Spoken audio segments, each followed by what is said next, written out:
Καλησπέρα για μένα. Να πω ότι την παρουσίαση την κάνουμε μαζί με τον κύριο Δευτερέα, τον κύριο Σακολό και τον κύριο Κουτσογιάννη, μέλη του τομέα δυτικών πόρων, και θα μιλήσουμε για την αναπάραση τη λειτουργία των αρχείων δεξαμενών. Λοιπόν, αυτά είναι τα κύρια αντικείμενα προς διερεύνηση για το σύνολο των αρχείων έργων του Πειραιά. Να διευκρινίσω ότι εμείς θα μιλήσουμε σε αυτή την παρουσίαση μόνο για τη δυνατότητα απόλυψης από όγκρα ύδατα μέσα από την κατασκευή δεξαμενών. Κάποια από τα υπόλοιπα σημεία, όπως για παράδειγμα το θέμα των υπογείων νερών, θα το αναλύσουν στη συνέχεια συνάδελφοι του Μετρό. Και επίσης με αυτή τη συγκεκριμένη διαφάνεια θα τελειώσει και η σημερινή ημερίδα, γιατί στην ουσία είναι τα αντικείμενα προς μελλοντική έρευνα. Ας δούμε λίγο την προσφορά ενεργού στην περιοχή. Εδώ πέρα βλέπουμε ένα οικοδομικό τετράγωνο της κλασικής περίοδου. Εδώ πέρα βλέπουμε μια κατοικία με ένα επαντό περίπου 240 τετραγωνικά μέτρα. Αν θεωρήσουμε μια επιφάνεια τροφοδοσίας 200 τετραγωνικών μέτρων και λαμβάνοντας υπόψη τα βροχομετρικά δεδομένα της περιοχής, είχαμε κάποιες αναλύσεις, θα το δούμε και στη συνέχεια, ημερήσια βροχομετρικά δεδομένα, καταλήγουμε σε μια βροχόπτωση της τάξης των 470 χιλιοστών ανά έτος και στο τέλος σε μια δυνητική απόλυψη της κατοικίας με βάση την επιφάνεια τροφοδοσίας της τάξης των 50 κυβικών ανά μέτρο. Ίσως είναι μια συντηρητική προσέγγιση, εκτίμηση, αλλά πρέπει να σκεφτούμε ότι πολλές φορές κάποια νερά δεν τα βάζουν στις δεξαμενές για να καθαρίσουν τις αυλές κλπ. Αυτό ισοδυναμεί με 140 λίτρα ανακάτοικο, αναοικόπεδο και αναημέρα. Τώρα, αν υπολογίσουμε 4-5 άτομα, δηλαδή μια τετραμελή οικογένεια και το δούλο της εποχής εκείνης, πάμε σε κάποια κατανάλωση, δυνητική κατανάλωση περίπου 30 λίτρα ανακάτοικο αναημέρα. Τώρα, αυτό είναι δυνητική κατανάλωση. Δυστυχώς δεν θα μπορέσουμε ποτέ να την κάνουμε πραγματική αυτή την απόλυψη, γιατί υπάρχει το θέμα της αποθήκευσης. Θα το δούμε στη συνέχεια. Για παράδειγμα, σας προλαμβάνω και θα το δούμε και στη συνέχεια, αν εδώ έχουμε κατασκευάσει μια δεξαμενή που να χωράει 15 κυβικά μέτρα, τελικά θα κατορθώσουμε να εκμεταλλευτούμε από τα 50 κυβικά μέτρα το χρόνο μόνο τα 35, γιατί τα άλλα 15 θα υπερχειλήσουμε. Για να μην υπερχειλήσει τίποτα, θα πρέπει ο όγκος της δεξαμενής να είναι πάρα πολύ μεγάλος. Τώρα, αυτό είναι σε επίπεδο Πειραιά. Δηλαδή, από τη μία έχουμε τη χερσόζωνη του Πειραιά, που είναι 4,4 τετραγωνικά χιλιόμετρα, και από την άλλη έχουμε την πόλη, περίπου 500 οικοδομικά τετράγωνα, περίπου 1 τετραγωνικό χιλιόμετρο. Εάν κάνουμε τους ίδιους χονδροειδείς υπολογισμούς, τότε καταλήγουμε ότι εάν εκμεταλλευόταν το σύνολο της έκτασης και είχαν και το σύνολο των δεξαμενών που θα χρειαζόταν τον όγκο, που δεν τον είχαν, τότε θα μπορούσαν να εκμεταλλευτούν από τα όγκρια ύδατα περίπου 250.000 κυβικά μέτρα το χρόνο. Αυτό σας παραλαμβάνω είναι το άνω όριο. Δεν νομίζω ότι μπορούσαν να φτάσουν σε τέτοιο σημείο εκμετάλλευσης, γιατί θα έπρεπε σε όλο τον Πειραιά να έχουν κάνει τα συστήματά τους, αλλά και να έχουν και μεγάλο όγκο δεξαμενών. Τώρα να κάνω εδώ ένα σχόλιο λίγο για την απόλυψη από τα υπόγεια νερά. Θα αναφερθούν οι συνάδελφοι, αλλά εκείνο που θα μας πούνε είναι ότι η χερσόζωση του Πειραιά είναι υδρογεολογικά ανεξάρτητη.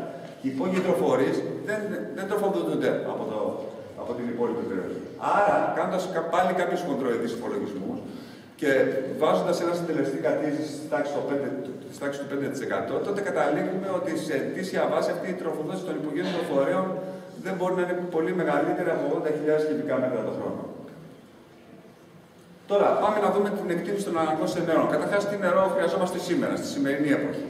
Εδώ βλέπουμε το χάρτη του κόσμου με την κατανάλωση σε λίτρα ανακάτοικο ανά ημέρα. Σήμερα, τον 21ο αιώνα, ως εύλογη πρόσβαση σε νερό, θεωρείται το να μπορούμε να πάρουμε 20 λίτρα ανακάτοικο ανά ημέρα σε απόσταση κάτω από χιλιόμετρο.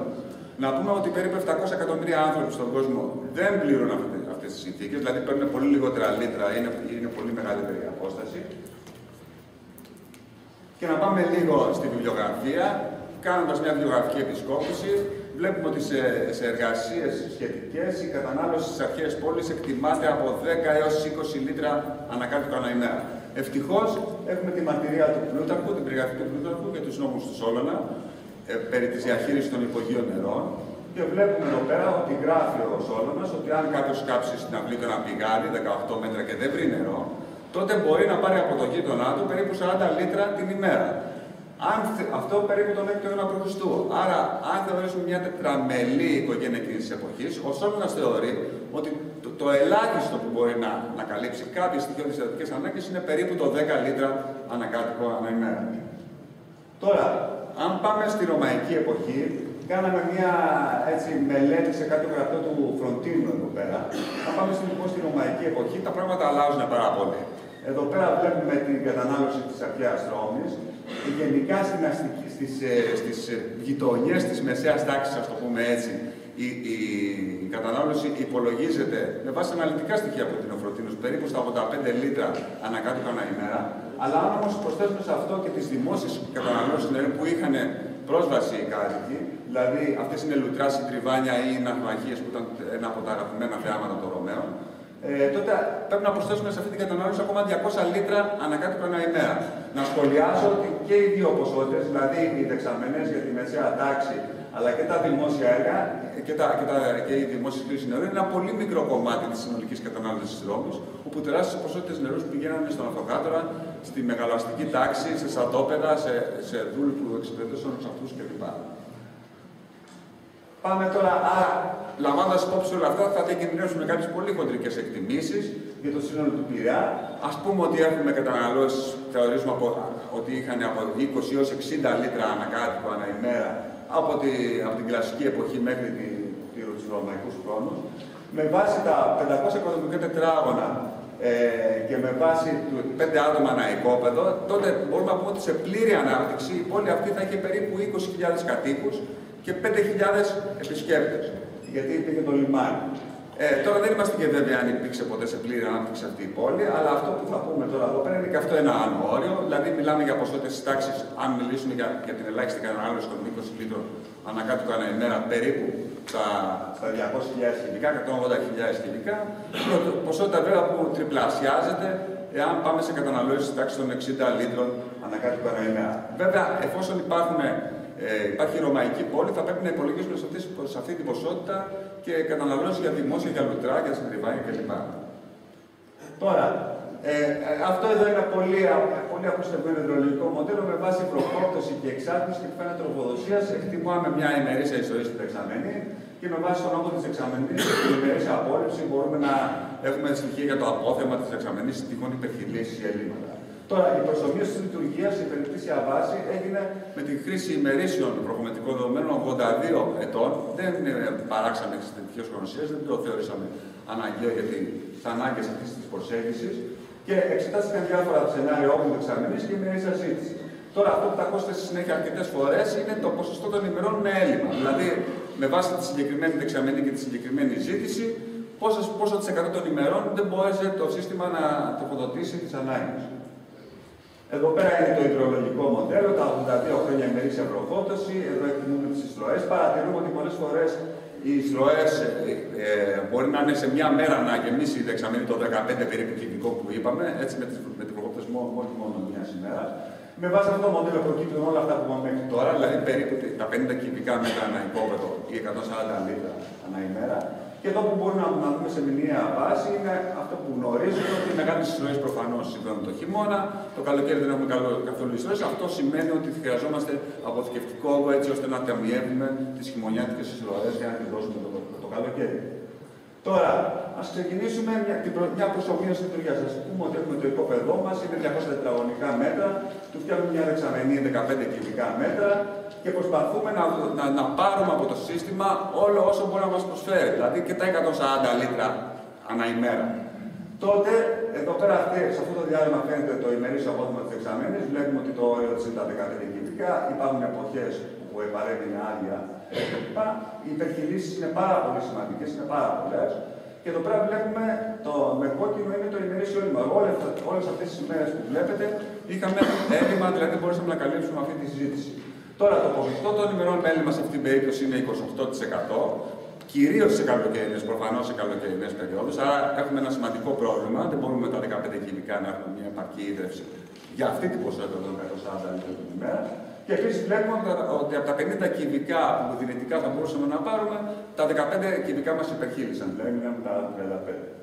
Τώρα, τι μπορούμε να κάνουμε για αυτό το συγκεκριμένο υπόβολο. Καταρχάς, σε αυτό το διάγραμμα βλέπουμε την πιθανότητα αστοχίας, δηλαδή τις ημέρες που αστοχήσαμε, αν μειώσουμε τη ζήτηση. Και εδώ πέρα σε αυτό το διάγραμμα βλέπουμε τα κυβικά της υπερχείλησης, πάλι αν μειώσουμε τη ζήτηση. Δηλαδή δεν ζητάμε όσα μας δίνει ο Όμβριος Δίας κάθε μέρα, τα 140 λίτρα, αλλά ξεκινάμε να ζητάμε αρκετά λιγότερα. Αν για παράδειγμα ζητήσουμε 70 λίτρα, περίπου τα μισά ανά ημέρα, τότε η πιθανότητα αστοχής είναι πάρα πολύ μικρή. Είναι σχεδόν 2%. Άρα γενικά θα μπορούσαμε να τροφοδοτήσουμε το σύστημα. Τώρα όμως σε αυτή την περίπτωση Αν το πάρουμε, οι υπερχειλήσεις είναι 25 κυβικά, δηλαδή έχουμε χάσει το μισό νερό. Καλύπτουμε τις ανάγκες μας γιατί έχουμε μικρή δεξαμενή και γιατί δεν ζητάμε πολύ νερό, αλλά απ' την άλλη υπερχειλίζει πάρα πολύ το νερό. Τώρα, αν θελήσουμε να ζητήσουμε αυτά τα 140 λίτρα και προσπαθήσουμε να τα ταμιεύσουμε με κάποιο τρόπο, τότε σε αυτό το διάγραμμα εδώ πέρα αυξάνει πάλι η πιθανότητα αστοχίας και αυξάνουμε τον όγκο της δεξαμενής. Ξεκινάμε με τη δεξαμενή 15 κυβικά, έχουμε μια αστοχία, είπαμε, περίπου 28%, και όσο τη μεγαλώνουμε, η αστοχία μειώνεται. Βέβαια, βλέπουμε ότι όσο μεγάλη και αν την κάνουμε τη δεξαμενή, όσο μεγάλη και να είναι, η πιθανότητα αστοχίας δεν μπορεί καν να πέσει κάτω από το 5%. Αυτό σημαίνει ότι το να κάνουμε με πολύ μεγάλη δεξαμενή και πάλι δεν θα μπορούσαμε να πάρουμε όλο το νερό το δυνητικό, γιατί στην Αθήνα, όπως γνωρίζετε, η βροχοπτώση μπορεί να συμβεί κάποιες μεγάλες βροχοπτώσεις σε πολύ μικρό χρονικό διάστημα που να υπερχειλήσουν τη δεξαμενή. Πάντως, για παράδειγμα, σε δεξαμενή, αν αυτή των 15 την κάνουμε 40 κυβικά μέτρα, τότε η πιθανότητα αστοχίας πέφτει κάτω από το 10%. Από την άλλη μεριά, όμως, όσο αυξάνουμε τον όγκο της δεξαμενής, δεν χάνουμε νερό. Δηλαδή, αν την κάνουμε 40 κυβικά τη δεξαμενή, τότε το νερό που θα χάσουμε είναι μόλις 4 κυβικά, δηλαδή έχουμε χάσει κάτω και από το 10% της ποσότητας. Άρα, αυτός εδώ, έτσι κινιόντουσαν, ας το πούμε έτσι, ώστε να μπορέσουν να μην έχουν πολλές υπερχειλήσεις. Και ας πάμε τώρα σε μια πιθανή χρονική εξέλιξη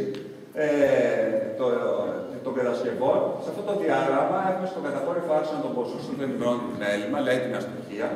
Σε αυτό εδώ τον άξονα έχουμε τον όγκο της δεξαμενής ως προς το μέσο ετήσιο όγκο. Και σε αυτό εδώ τον άξονα έχουμε τη μέση ετήσια απόλυψη ως προς τη μέση ετήσια εισρωή.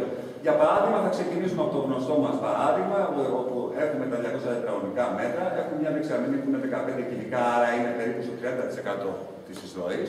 Αλλά ξεκινάμε με μια απόλυψη, όχι τα 140 λίτρα που λέγαμε, αλλά τα 70 λίτρα, δηλαδή ξεκινάμε συντηρητικά.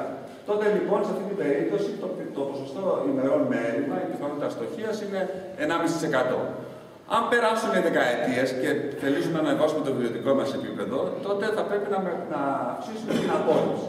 Άρα λοιπόν, πηγαίνοντας από 70 στα 105, δηλαδή πάμε στο 75% της συντηρητικής απόλυψης, τότε βλέπουμε ότι, και άρα εδώ χρειαζόμαστε 105 λίτρα ανά ημέρα, τότε πάμε στην κατάσταση 2, όπου εδώ πέρα η πιθανότητα αστοχίας ανεβαίνει πάρα πολύ στο 15,5%. Τι κάνουμε, μεγαλώνουμε τη δεξαμενή. Μεγαλώνουμε τη δεξαμενή, πάμε στην κατάσταση 3, όπου εδώ πέρα την κάναμε από 15-25, τώρα η δεξαμενή αντιστοιχεί στο 50% του όγκου της μέσης ετήσιας εισρωής και βλέπουμε ότι η πιθανότητα αστοχίας είναι αποδεκτή, είναι κάτω από 4%.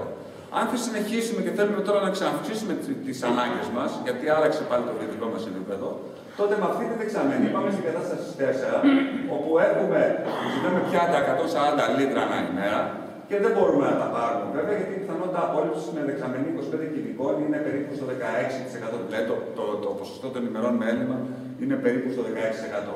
Τώρα από εκεί έχουμε τον δρόμο του να συνεχίσουμε να αυξάνουμε τη δεξαμενή. Όπως είπαμε προηγουμένως, δεν μπορεί να μας βοηθήσει απόλυτα αυτό. Βλέπουμε, πάμε στην κατάσταση 5, όπου τη δεξαμενή από 25 την κάναμε 40. Δηλαδή στην ουσία έχουμε μια δεξαμενή που είναι το 80% του ετήσιου όγκου εισρωής και παραμένει το ποσοστό των ημερών με έλλειμμα γύρω στο 9%. Οπότε μια λύση τώρα είναι να αγοράσει το γειτονικό οικόπεδο. Άμα αγοράσει το γειτονικό οικόπεδο, έχει μια επιφάνεια τροφοδοσίας περίπου 400 τετραγωνικά μέτρα αντί για 200. Όλα τα ποσοστά που είπαμε προηγουμένως αλλάζουν και πάμε σε μια πιθανότητα αστοχίας, κρατάμε τη δεξαμενή των 40 κυβικών και πάμε σε μια πιθανότητα αστοχίας η οποία είναι πολύ μικρότερη από το 1%. Κάπως έτσι θα πρέπει να λειτουργήσαν αυτές οι κατασκευές στην πορεία. Τώρα, σας τα δείξαν και οι συνάδελφοι, να πω ότι εδώ έχω δύο παραδείγματα, ας το πούμε έτσι, που αυξήθηκε όπως αυτό κατά 19% αρχικός, όπως σας έδειξε προηγουμένως και Παναγιώτης, και μια δεύτερη δεξαμενή, μια δεύτερη κατάσταση που εδώ πέρα έχουμε μια αύξηση του όγκου από την αρχική δεξαμενή περίπου 116%. Τώρα, για να συνοψίσω, για να μην σας κουράσω, θα το πούμε και στο τέλος της σημερινής ημερίδας. Η λογική ήταν η εξής. Ξεκινήσαμε, το είπαν και οι άλλοι συνάδελφοι, ξεκινήσαμε με υπόγεια νερά, κάποια στιγμή τους φτάνανε, κάποια στιγμή οι απαιτήσεις αυξήθηκαν, πήγανε σε δεξαμενές. Πολύ γρήγορα τις φτιάξαν τις δεξαμενές, πολύ γρήγορα οι δεξαμενές τους υπερχείλησαν. Άρα λοιπόν έπρεπε να μεγαλώσουν τις δεξαμενές, έτσι ώστε να μπορούν να μειώσουν τις υπερχειλήσεις. Και γινόταν αυτό συνέχεια. Αυξάνει τις δεξαμενές, μπορεί να αυξάνουν ίσως και τις επιφάνειες τροφοδοσίας και έχουμε στην ουσία μια τέτοια διαδοχή των έργων. Τώρα, τελειώνοντας, θέλω να πω ότι ελπίζω ότι με αυτή τη μεθοδολογία μπορούμε να δώσουμε μια ποσοτικοποιημένη μεθοδολογία για το πώς λειτουργούσαν οι δεξαμενές. Αυτή η μεθοδολογία μπορεί να συμβάλλει όχι μόνο να κατανοήσουμε τα δεκάδες ή εκατοντάδες μικρά προβλήματα που έχουμε για ερμηνεία σε διάφορες κατασκευές που βρήκαμε εκεί, αλλά μπορεί να χρησιμεύσει για να δούμε λίγο τη διαχρονική εξέλιξη του βιωτικού επίπεδου των προγόνων μας και πώς αυτό συνδέεται με την οικιστική ανάπτυξη και την κάλυψη των αναγκών σε νερό. Σας ευχαριστώ πολύ.